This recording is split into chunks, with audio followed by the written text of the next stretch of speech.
I think the biggest thing is choices that I made. When I made it to the NFL, one of the biggest things for me was I was a rookie my first season being a rookie, and I took two guys' jobs. I took Horace Harvey's job, and I took Vegas Ferguson's job. Some of you guys probably never heard of these guys before. They were good football players, and I actually took their jobs. They eventually got fired from the New England Patriots. And I remember their looks on their faces, on how bad they looked. I felt kind of bad for them, but at the same time, I was happy because I was starting. But I remember the looks on their faces, and I made a vow that I was not going to let that happen to me. So I worked my butt off. I was, in the weight room. I was doing everything that I should do, so I didn't want nobody to take my job. But as the years went on, I think it was my third, maybe my fourth year, I started getting the bumps and the bruises, and I started taking painkillers. It was pretty open in the locker room. Everybody was doing it, so I started doing it as well because I wanted to stay on the football field. See, back in the day, if you didn't practice on Wednesday and Thursday, you didn't play on Sunday. So I had to play. I had to practice on Wednesday and Thursday. So I'm going through the whole week taking painkillers every day.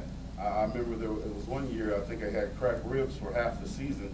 I take the cortisone shots before the game, then I take them again at halftime. Then after the game, it wears off. So now I got to take a whole bunch of painkillers just to go to sleep. And so one of my good friends, a so-called friend on the team, he says to me, man, because the painkillers were really upsetting my stomach because I was taking too many of them. And he says to me, he said, man, if you smoke a little marijuana, it would take the nauseousness away from me. I didn't know. I didn't know nothing. I had never smoked marijuana before, so here I am. I know I got to keep taking these painkillers because I got to stay on the football field. And so, sure enough, I took a hit of marijuana, and sure enough, the nauseousness goes away. And so now, I'm popping pills, and I smoke a little bit of marijuana after I pop pills. And this went on for a whole year, actually. Went on for a whole year, and then started making bad choices. And that's the thing that I talk to the athletes about, is that the choices that you make not only affect you, they affect people that love you.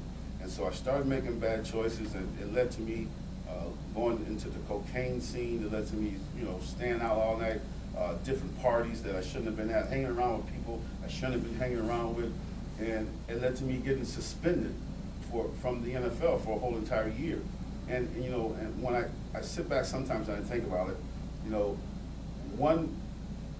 wasn't one bad choice. It was a lot of bad choices that I was making led to me getting suspended from the game that I dedicated my whole life to because of bad choices. And it's just one.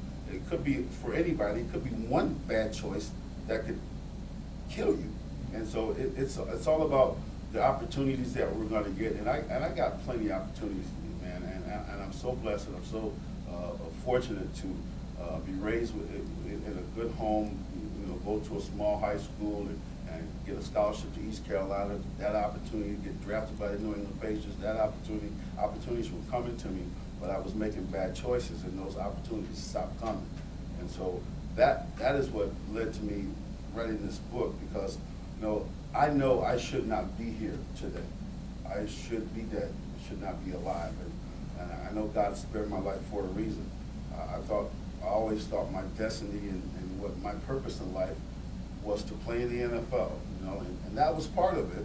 But the biggest thing now that I know for a fact is for me to share my life, and that's what I did in the book. I shared my life so other athletes, so not just athletes, anybody who wants to read it can actually understand, man, what I've gone through, and they don't have to go through some of the same things that I went through in my life. And so I'm pretty much on a mission right now and try to get into as many high schools, as many middle schools, as many corporations, as whoever wants to hear me to tell my story to help somebody else.